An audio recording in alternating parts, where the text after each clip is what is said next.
অবশেষে সকল জল্পনা-কল্পনার অবসান ঘটিয়ে পাকিস্তানের পথে যুক্তরাষ্ট্রের vice president JD Vance. White house জানায়, ইরানের সঙ্গে দ্বিতীয় দফায় শান্তি আলোচনায় অংশ নেওয়ার জন্য জেডি ভ্যান্স মঙ্গলবার ইসলামাবাদে পৌঁছাবেন। তার সঙ্গে থাকবেন যুক্তরাষ্ট্রের বিশেষ দূত স্টিভ উইটকফ এবং প্রেসিডেন্ট ডোনাল্ড ট্রাম্পের জামাতা জ্যারেড কুশনার। এর আগে ভ্যান্সের পাকিস্তান সফর নিয়ে ভিন্ন ভিন্ন তথ্য দেখা গেছে আন্তর্জাতিক গণমাধ্যমে।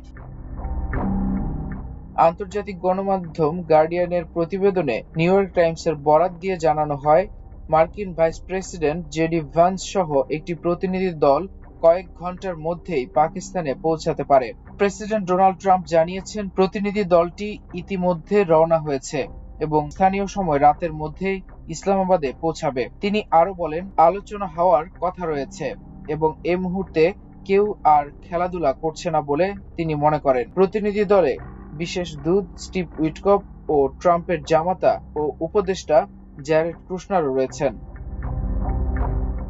গার্ডিয়ানের প্রতিবেদনে আরো জানানো হয়, তেহরান ইতোমধ্যে জানিয়েছে তারা পরবর্তী দফা শান্তি আলোচনার কোনো পরিকল্পনা করছে না। এমন পরিস্থিতিতে ট্রাম্প আলোচনায় অগ্রগতি হলে ইরানের শীর্ষ নেতাদের সঙ্গে সাক্ষাতের প্রস্তুতির কথাও জানিয়েছেন। সবকিছু ঠিক থাকলে এটি হবে আলোচনার দ্বিতীয় ধাপ, যেখানে ইতোমধ্যে দুই পক্ষের একাধিক বার্তা আদান-প্রদান হয়েছে। ডোনাল্ড ট্রাম্প সামাজিক যোগাযোগ মাধ্যমে পোস্ট করে লিখেছেন, ইরান এখন একটি গুরুত্বপূর্ণ সুযোগের দ্বারপ্রান্তে রয়েছে। একই সঙ্গে তিনি দাবি করেছেন, তিনি সরকার পরিবর্তনের লক্ষ্যে সফল হয়েছেন। তবে হুমকি ও সম্ভাবনার এই মিশ্র বার্তা ইরানের কাছে ইতিবাচকভাবে গ্রহণযোগ্য হচ্ছে না।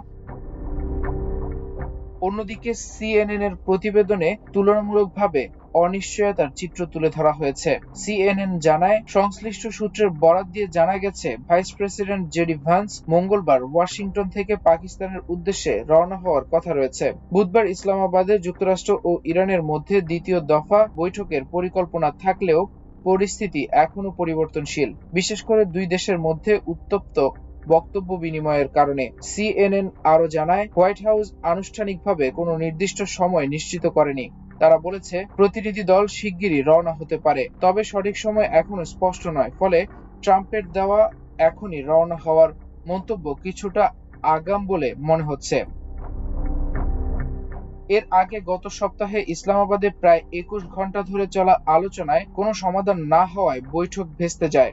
মার্কিন পক্ষ ইরানের পারমাণবিক কর্মসূচি নিয়ে আপত্তি তোলে, আর ইরান অভিযোগ করে যে আস্থা অর্জনে যুক্তরাষ্ট্রকে আরও উদ্যোগী হতে হবে।